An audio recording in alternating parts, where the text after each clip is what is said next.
Medical visa কার্যক্রম নিয়ে নতুন করে যা জানালো ভারতের মেডিকেল ভিসা পুনরায় চালু। এটি প্রকাশিত হয়েছে যুগান্তর পত্রিকায় বুধবার ৩০ জুলাই ২০২৫। আজকের এই ভিডিওতে আপনি জানতে পারবেন বাংলাদেশি নাগরিকরা কিভাবে সহজে ভারতীয় মেডিকেল ভিসা পাবেন এবং নিয়মে কি পরিবর্তন এসেছে। ভিডিওটি শুরু করার আগে ছোট্ট একটা অনুরোধ, আপনি যদি এই চ্যানেলের নতুন দর্শক হয়ে থাকেন তাহলে সকল আপডেট পেতে ভিডিওতে একটা লাইক দিন আর চ্যানেলটি সাবস্ক্রাইব করে রাখুন। বাংলাদেশে দীর্ঘ সময় ধরে চলমান রাজনৈতিক অস্থিরতা ও প্রশাসনিক অনিশ্চয়তার প্রেক্ষাপটে মেডিকেল ভিসা বন্ধ থাকার পর ভারত সরকার সম্প্রতি বাংলাদেশি নাগরিকদের জন্য পুনরায় মেডিকেল ভিসা প্রদান কার্যক্রম চালু করেছে। তো বন্ধুরা, বুঝতেই পারছেন, আবারও চালু হচ্ছে মেডিকেল ভিসা।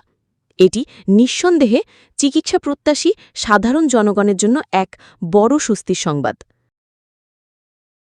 দীর্ঘদিন ধরে সীমান্তবর্তী অঞ্চলগুলোর অসংখ্য পরিবার যারা গুরুতর ও জটিল রোগে আক্রান্ত প্রিয়জনদের নিয়ে চরম অনিশ্চয়তার মধ্যে ছিলেন, তাদের জন্য এই সিদ্ধান্ত এক আলোর দিশা। এই প্রতিবেদনে স্পষ্টভাবে বলা হয়েছে যে সবকিছু বিবেচনা করে এই সিদ্ধান্ত নিয়েছে ভারতের হাই কমিশন। ভারতের ভিসামন্ত্রী এ প্রসঙ্গে বলেছেন, আমরা গভীর মানবিক দৃষ্টিকোণ থেকে এই বিশেষায়িত মেডিকেল ভিসা পুনরায় চালু করেছি, যাতে প্রতিবেশী দেশের নাগরিকরা সীমিত সুযোগের মধ্যেও প্রয়োজনীয় চিকিৎসা সেবা থেকে বঞ্চিত না হন। তো বন্ধুরা, বুঝতেই পারছেন বাংলাদেশিদের জন্য এটি কতটা খুশির সংবাদ। তবে এই ভিসার আবেদন প্রক্রিয়া অত্যন্ত কঠোর নিয়ন্ত্রণে পরিচালিত হচ্ছে এবং কেবলমাত্র প্রামাণ্য চিকিৎসার প্রয়োজনীয়তা ও ভারতের হাসপাতালে পূর্ব নির্ধারিত অ্যাপয়েন্টমেন্ট থাকা রোগীদের জন্য এটি প্রযোজ্য। ভারতীয় হাইকমিশন কর্তৃক প্রকাশিত নির্দেশনা স্পষ্টভাবে উল্লেখ করা হয়েছে, আবেদনকারীদের অবশ্যই নিম্নলিখিত ডকুমেন্টগুলো জমা দিতে হবে।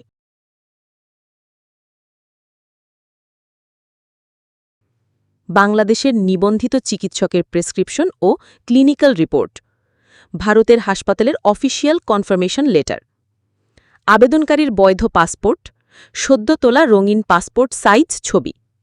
তো কি লাগবে এই ভিসার জন্য সবকিছু পরিষ্কার করে বলে দিয়েছে ভারতীয় হাইকমিশন। বর্তমানে বাংলাদেশে অবস্থিত ভারতীয় ভিসা আবেদন কেন্দ্রসমূহ বন্ধ থাকায় এই মেডিকেল ভিসার আবেদন গ্রহণ ও যাচাই বাছাইয়ের প্রক্রিয়া সরাসরি ভারতীয় হাইকমিশনের নির্ধারিত চ্যানেলের মাধ্যমে সম্পন্ন হচ্ছে, যেখানে প্রতিটি আবেদন কঠোর যাচাই বাছাইয়ের মাধ্যমে গৃহীত হবে। কোনো প্রকার ভুয়া তথ্য, জাল নথিপত্র বা অবৈধ চিকিৎসার প্রয়োজনে আবেদন করা হলে তা অবিলম্বে বাতিল করা হবে এবং সংশ্লিষ্ট আবেদনকারীর বিরুদ্ধে ভবিষ্যতে ভিসা প্রাপ্তিতে নিষেধাজ্ঞা আরোপের ব্যবস্থা নেওয়া হবে, এমনটাই হাইকমিশন থেকে স্পষ্টভাবে সতর্ক করা হয়েছে। ভারতীয় হাইকমিশন বারবার বলছে, যারা বৈধ কাগজপত্র ছাড়া আবেদন করছেন তাদের কোনো অবস্থাতেই ভিসা দেওয়া হবে না। এই ভিসা শুধুমাত্র রোগীর জন্য সীমাবদ্ধ নয়। প্রয়োজনে একজন নিকট আত্মীয় বা পরিচর্যাকারী অর্থাৎ অ্যাটেন্ডেন্ট আলাদা আবেদনের মাধ্যমে ভারত ভ্রমণের অনুমতি পেতে পারেন, তবে তার সম্পর্ক, প্রয়োজনীয়তা ও পরিচয় আলাদাভাবে যাচাই করা হবে। ভিসামন্ত্রী আরও উল্লেখ করেছেন,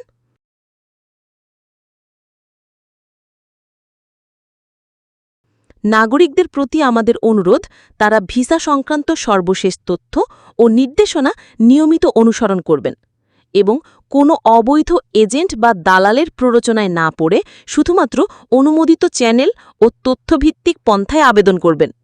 তো বন্ধুরা, এই ছিল ভারতীয় মেডিকেল ভিসা সংক্রান্ত বিস্তারিত তথ্য। এই বিষয়ে যে কোনো প্রশ্ন থাকলে নিচে কমেন্টে জানাতে ভুলবেন না।